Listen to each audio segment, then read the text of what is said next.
नमस्कार, मध्य प्रदेश के इस खास बुलेटिन में आपका स्वागत है। मैं हूं आपके साथ जसलीन कौर। आइए नजर डालते हैं मध्य प्रदेश की कुछ बड़ी खबरों की ओर।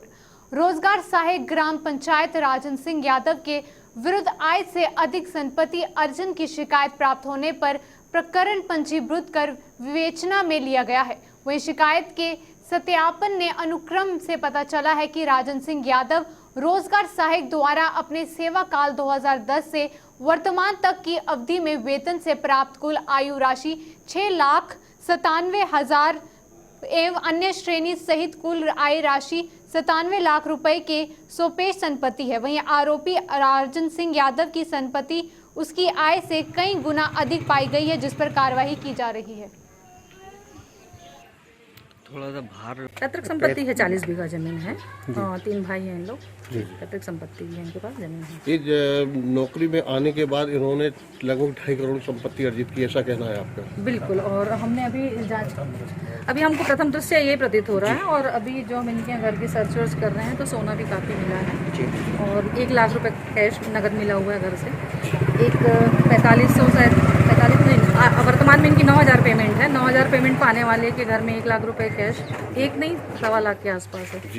अभी हम काउंट करेंगे, लेकिन एक की तो मोटी गड्डी अलग से थी, बाकी चिल्ला रहे हैं। जी तो मैडम, क्या लगता है आपको इतना बड़े पैमाने पर ये संपत्ति अर्जित कर ली गई? यहाँ की शिकायत भी की गई लेकिन अधिकारियों द्वारा कोई कार्रवाई नहीं की गई, तो क्या ये वरिष्ठ अधिकारी को मार्गदर्शन में कार्रवाई ही तो है, कार्रवाई ही तो कर रहे हैं। ये तो शिकायतकर्ताओं द्वारा कार्रवाई की गई है, शिकायत की गई तब, लेकिन स्थानीय स्तर पर भी इसकी शिकायतें हुई लेकिन कोई कार्रवाई नहीं है। स्थानीय स्तर का मैं नहीं कुछ कह पाऊंगी। अगर मैं देश भर में बढ़ते हुए कोरोना संक्रमण के मामलों से केंद्र सरकार की जिम्मेदारियां और परेशानियां बढ़ती नजर आ रही हैं।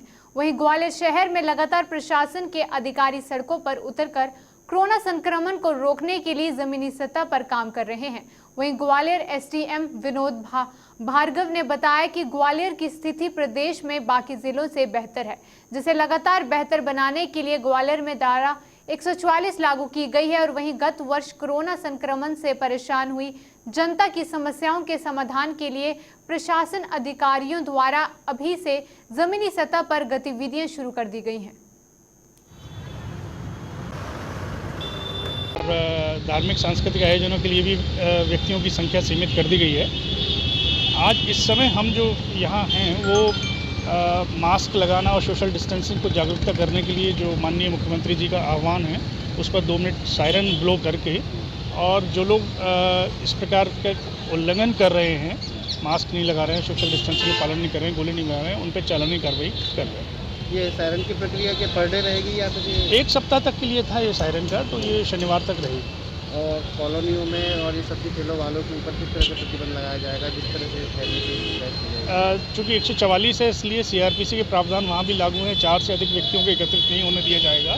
इसके अलावा कोरोना गाइडलाइन के तहत उनसे मास्क लगाना और सैनिटाइजेशन के लिए जागरूक करना और गोले लगाना, इन जिस सब तरह से ये प्रतिबंध हमको मानने पड़ेंगे, उसके साथ साथ गवर्नमेंट या शासन किस तरह से फैसिलिटी देगा जनता को, जिनकी वजह से कुछ सुविधा उनको मिलती रहे और कोई प्रॉब्लम नहीं आए? नहीं, देखिए, शासन सप्लाई चेन को निरंतर रखने के लिए प्रतिबद्ध है और वो रखी जाएगी, जिस प्रकार हमने लॉकडाउन के समय में भी किया था। अब कोई लॉकडाउन की स्थिति तो नहीं है, लेकिन हमको सीमित संख्या में लोगों की उपस्थिति रखते हुए ये निर्बाध आपूर्ति सुनिश्चित करना है। एक होली के लिए जनता, ग्वालियर के लोगों के लिए, ग्वालियर के लोगों से मेरी यही अपील है कि हमारा ज़िला अभी प्रदेश में बेहतर स्थिति में है और हमारे ज़िले में हम कोरोना गाइडलाइन का पालन करें तो हम किसी भी प्रकार के प्रतिबंधों से और लॉकडाउन जैसी स्थिति। पन्ना जिले की केन नदी का रेत खनन का ठेका रश्मीत सिंह मल्होत्रा कंपनी होशंगाबाद को पिछले वर्ष हासिल हुआ था। इस कंपनी ने केन नदी में संचालित रेत खदानों की आड़ में नियम कानून का ताक पर रखकर केन नदी में अवैध खनन किया है। वहीं रेत ठेकेदार मल्होत्रा ने किसानों की निजी भूमि एवं शासकीय गोचर भूमि पर भी अवैध रेत खनन किया है, जिसमें रामनई, बरौली, चंदोरा, जिगनी, मोहना, मझगांव एवं भीरा गांव शामिल हैं। वहीं शासकीय गोचर भूमि एवं किसानों की निजी भूमि में 2 दर्जन से अधिक LNT मशीनें लगाकर इस कदर अवैध खनन किया जा रहा है कि किसानों के खेतों में गहरी गहरी खदानें दिखने लगी हैं।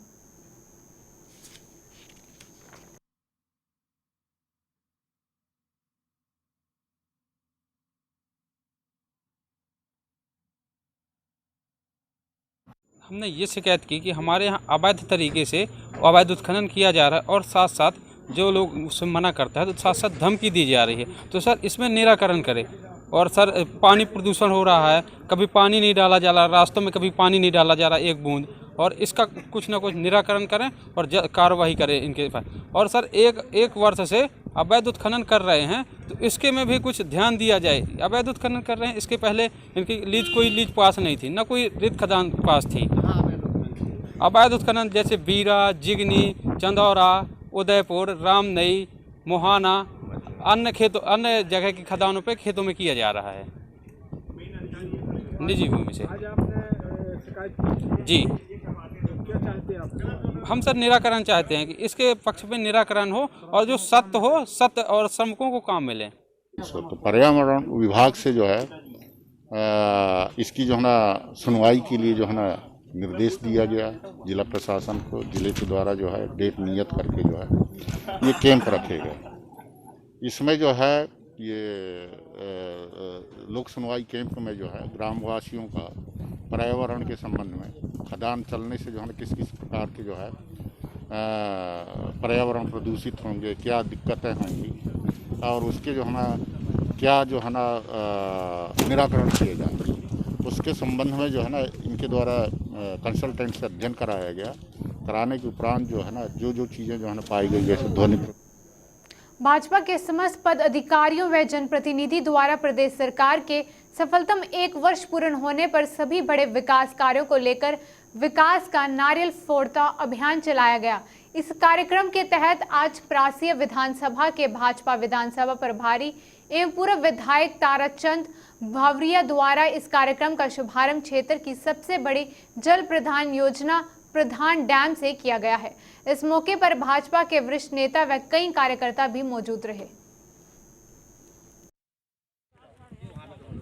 भारतीय जनता पार्टी के सरकार के यशस्वी नेता और मध्य प्रदेश के मुख्यमंत्री माननीय शिवराज चौहान के चौथे कार्यकाल के 1 वर्ष पूरे होने पर मध्य प्रदेश के भारतीय जनता पार्टी के प्रदेश अध्यक्ष माननीय विष्णुदत्त शर्मा के मार्गदर्शन में आज पूरे मध्य प्रदेश के विधानसभा स्तर पर जितने भी विकास के काम निर्माणाधीन हैं, जो चल रहे हैं, जिनका काम चालू है, इन स्थानों पर विकास का नारियल फोड़ने का कार्यक्रम, अर्पित करने का कार्यक्रम रखा गया। और इसी निमित्त आज हम सब ने हमारे परासी विधानसभा क्षेत्र में 3 बड़ी योजनाएं जो संचालित हो रही हैं, जिसमें परासिया का 100 बिस्तर का अस्पताल, जिसकी घोषणा माननीय शिवराज चौहान ने मोडोगरी की सभा में की थी, इसका उन्नयन का कार्य यहाँ पे प्रारंभ है। यहाँ पे 14 करोड़ की लागत से अस्पताल बनेगा, जिससे क्षेत्रवासियों को छिंदवाड़ा या नागपुर या बड़े शहरों में इलाज कराने जाना नहीं पड़ेगा। इसके साथ ही परासिया की पेयजल समस्या को लेकर के जो गंभीर विषय था, उसको हमने बंधान डैम को बनवा के पूरा किया शिवराज चौहान जी के नेतृत्व में। 19 सितंबर 2018 को उन्होंने उसके द्वितीय फेज का काम, जिसमें गेट लगना, पाइपलाइन का विस्तार होना है, उसका भूमि पूजन परासिया वो करके गए थे। उस काम का भी टेंडर होकर वर्क ऑर्डर चालू है। 32 करोड़ का काम वो भी प्रारंभ हो चुका है।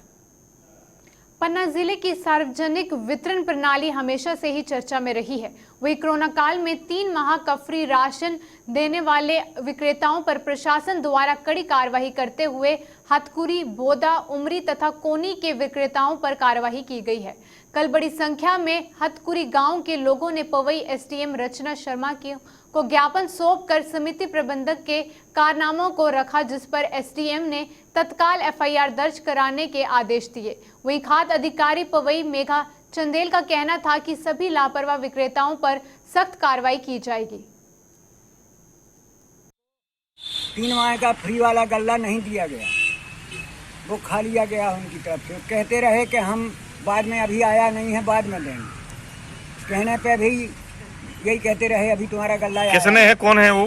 सिया शरण पटेरिया, सीमित सेवक हथपुरी के। अब इसके बाद भी जब उनने इनकार कर दिया, एसडीओ साहब के पास शिकायत की गई, फिर भी पन्ना में गए, पन्ना में भी कुछ नहीं हुआ। फिर इसके बाद उनने तेल इनके सामने उतर गया था, उसमें ताले लगे थे। एक इनका लगा था, सरपंच का लगा दिया था कि ये मैच खाते हैं।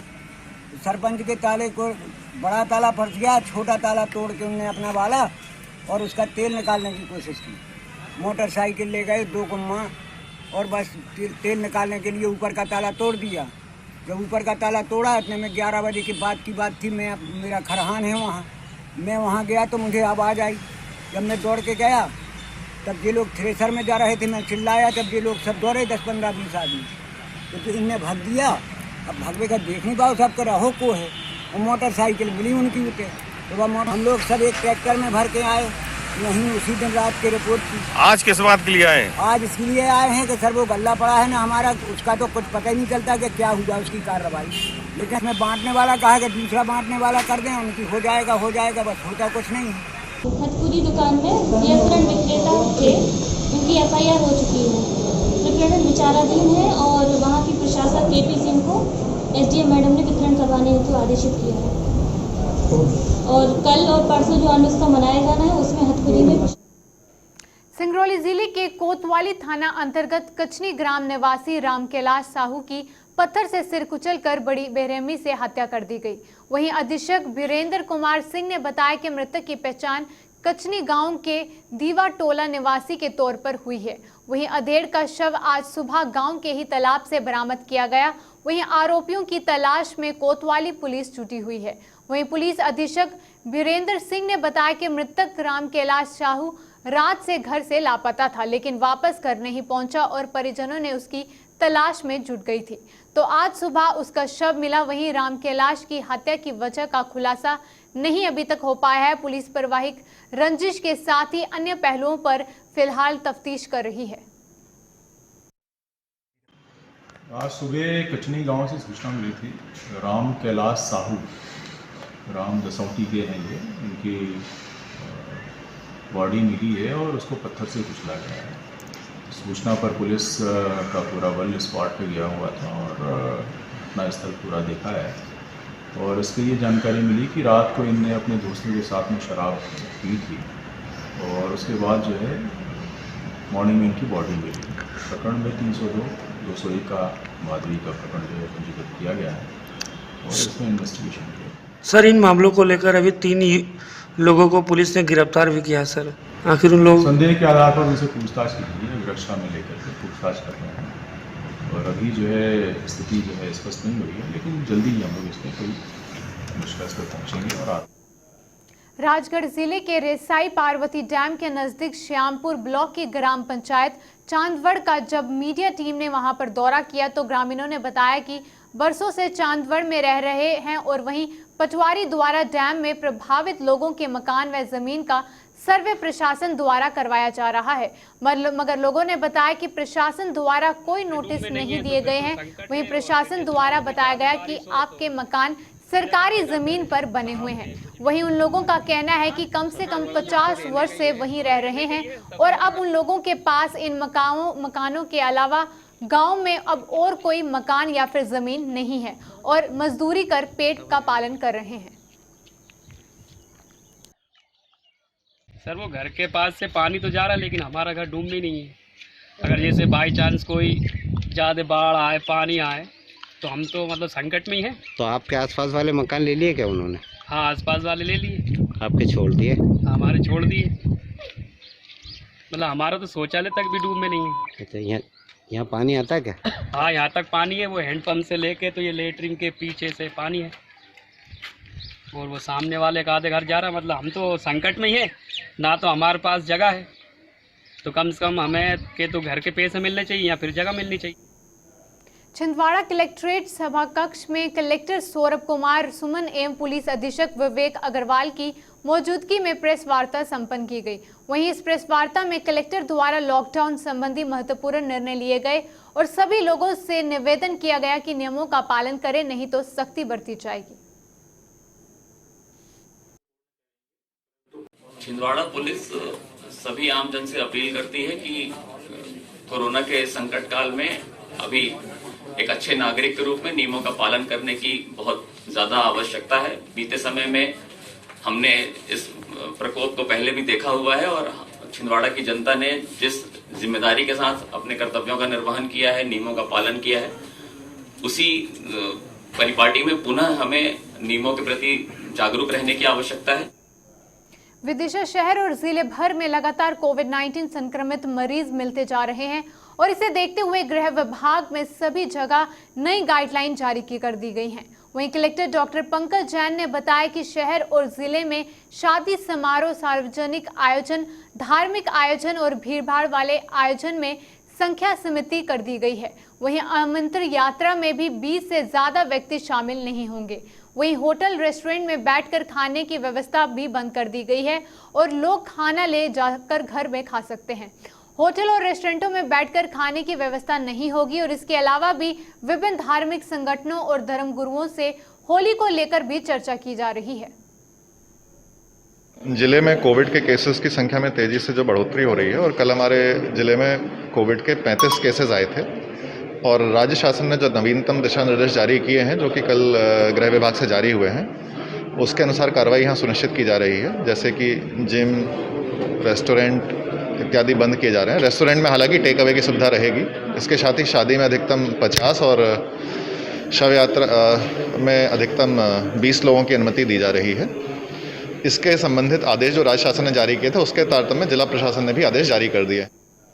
पिपराई थाने में आने वाले त्योहारों को लेकर शांति समिति की बैठक का किया गया आयोजन, जिसमें शासन की गाइडलाइन के अनुसार चल रही कोरोना वायरस महामारी को देखते हुए त्योहार कैसे मनाए जाएं और लोगों को समझाया गया कि कोरोना को देखते हुए जितने भी बड़े आयोजन होने वाले हैं उन सभी को निरस्त कर दिया गया है और इस बार भी आने वाली होली में लोग अपने घर से ही मनाएं और क्षेत्र में भीड़ से संबंधित कोई भी जुलूस नहीं निकाला जाएगा और होली दहन के लिए सिर्फ 4 से 5 लोग ही जा सकेंगे।